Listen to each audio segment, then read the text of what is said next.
আমরা দুই হাত তুলে আমাদের ভারপ্রাপ্ত চেয়ারম্যান জনাব তারেক রহমান দেখিয়ে দিচ্ছি ছাত্রদল সম্পূর্ণরূপে প্রস্তুত রয়েছে। যেদিন জনাব তারেক রহমান নির্দেশ দিবেন, সেদিন টেকনাফ থেকে তেতুলিয়া, রূপসা থেকে পাতুরিয়া ছাত্র দলের লক্ষ লক্ষ নেতাকর্মী রাজপথে বীর শহীদের ভূমিকা পালন করবে ইনশাআল্লাহ। ঢাকা বিশ্ববিদ্যালয় সহ বাংলাদেশের কোন শিক্ষা প্রতিষ্ঠানে ছাত্রদল দ্বারা কোনো অনাকাঙ্ক্ষিত ঘটনা হয়নি।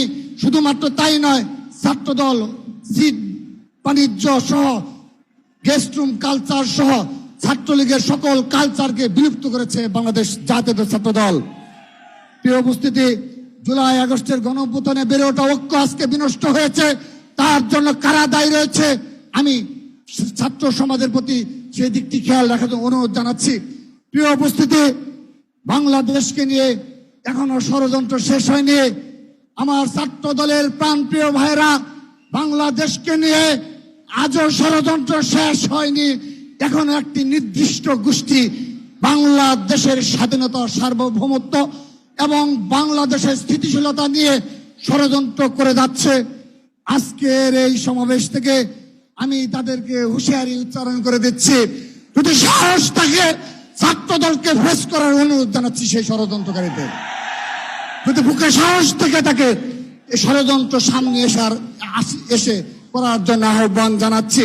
প্রিয় উপস্থিতি, আমরা আজকে আমাদের বিএনপির ভারপ্রাপ্ত চেয়ারম্যান, ছাত্র দলের সাংগঠনিক অভিভাবক জনাব তারেক রহমানকে একটি বিষয় আমরা নিশ্চিত করতে চাই, যদি এই বাংলাদেশে আবারও বিগত 15.5 বছর খুনি হাসিনার আমলে আমাদের উপর যে অত্যাচার, নির্যাতনের স্টিম রুল চালানো হয়েছে এবং এই জুলাই আগস্টের গণ অভ্যুত্থানেও ছাত্র দলের যেভাবে হাজার হাজার নেতাকর্মীদের গ্রেপ্তার করা হয়েছে, যদি আবারও বাংলাদেশে কোনো সে ধরনের পরিস্থিতি সৃষ্টি হয়, সেদিন কি ছাত্রদল প্রস্তুত রয়েছে?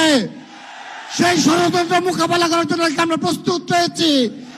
আমরা দুই হাত তুলে আমাদের ভারপ্রাপ্ত চেয়ারম্যান জনাব তারেক রহমান দেখিয়ে দিচ্ছি ছাত্রদল সম্পূর্ণরূপে প্রস্তুত রয়েছে। যেদিন জনাব তারেক রহমান নির্দেশ দিবেন, সেদিন টেকনাফ থেকে তেতুলিয়া, রূপসা থেকে পাতুরিয়া ছাত্র দলের লক্ষ লক্ষ নেতাকর্মী রাজপথে বীর শহীদের ভূমিকা পালন করবে ইনশাআল্লাহ।